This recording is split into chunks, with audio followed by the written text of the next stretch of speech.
When we see lives that do not belong to us, we regularly compare ourselves, and this self-confidence confronts us with some of our values and inadequacies and seriously wears us out.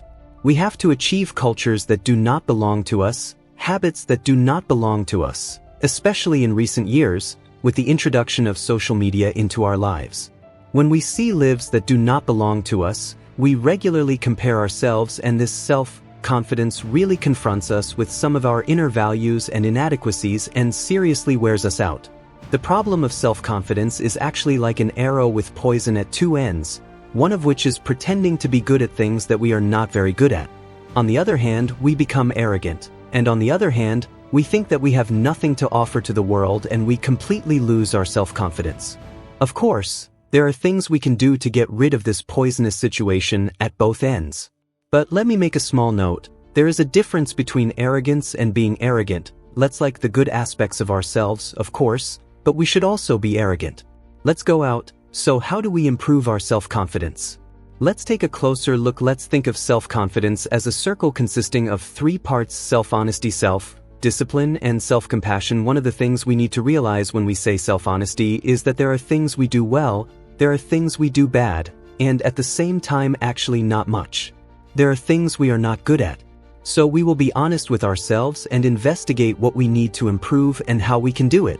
We have some talents, some skills that we have inherited from our ancestors, and to honor them, we must be the best we can be, because both ourselves and our closest environment and even the world deserve the best version of us. That's why we will research to improve ourselves, but of course we will encounter bad results. When we start to improve, this is a guarantee. You need to spend some time for yourself. To get those good results, you have to try many times. Even if bad results come, we will continue because there is no other way to develop. We will not worry about those bad results ourselves. We will not use others as weapons against ourselves. This is when our self-confidence becomes the thermostat. Then, no matter what others say, we will stay in our own center. That's why we are stuck in our own center, which creates all our insecurity and is stuck on what we have experienced in the past. Instead of staying in the future, we will review what we can dream of, what we want to be, how we want to be, and leave aside what we need to improve. Let's come to the second step. Of course, we will encounter bad results. Of course, there will be points to improve. We will research. We will see what we can do better, and at the same time, we will spare time for it. One of the important things is that we have developed. Thinking about what your version of yourself could be and making its choices. What choices does that advanced version make? What does it eat? What does it wear? How does it talk? What does it watch?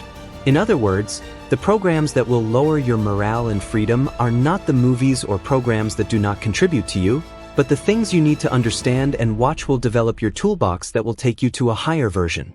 You should spend time, energy, and money on things that are here self-control to continue despite bad results, and to choose things that will be good for you, creating your future version in every sense. And the third step is of course self-compassion. While creating the best version of ourselves, we are cruel to ourselves. We have very high expectations. However, what we need is to be prepared for bad outcomes towards ourselves. Just as we need time to develop our skills. Even our muscles need to settle into a memory. When you start a run, when you start a diet, when you start playing the piano. For all of this, to be compassionate towards all my own personal situations. Then we will also find the strength for others. To be able to take steps, and the last step is service. Gandhi says that if you have lost yourself, the best way is to serve someone else. Muhammad Ali has a wonderful saying. He says that the rent for the space you occupy in the world is to serve, and while you are serving, look at yourself with tests and analysis. You cannot progress a lot. You cannot progress very quickly. But when you serve, you realize so many aspects and details that you don't know about yourself to other people, that the best way to know yourself is to serve, but not by expecting thanks from them, not by feeling indebted to them, not in a way that leaves them indebted. You serve only because you know you are right, plain and simple. Working for 5 meanings, serving for a meaning greater than themselves. That is, many people can make sacrifices for the people they love that they cannot make for themselves. A mother can do it for her child. A manager can do it for his employees. If you pursue something bigger than yourself, in pursuit of a meaning, and for this if you try, then your self-confidence develops much more. It becomes rooted and goes deeper. Think of it like this. You cannot ask for anything for yourself, but you can ask for something for people in need. You can make a plan, you can set out with a strategy, you can do things that you cannot do so that other people will suffer less, so that people do not suffer more. You can do it and you realize that you are actually doing very well and your self-confidence is right there waiting for you to do better. Let's take a look at what is different when we have self-confidence. Our self-confidence should not be a thermometer, it should be a thermostat. What is the difference?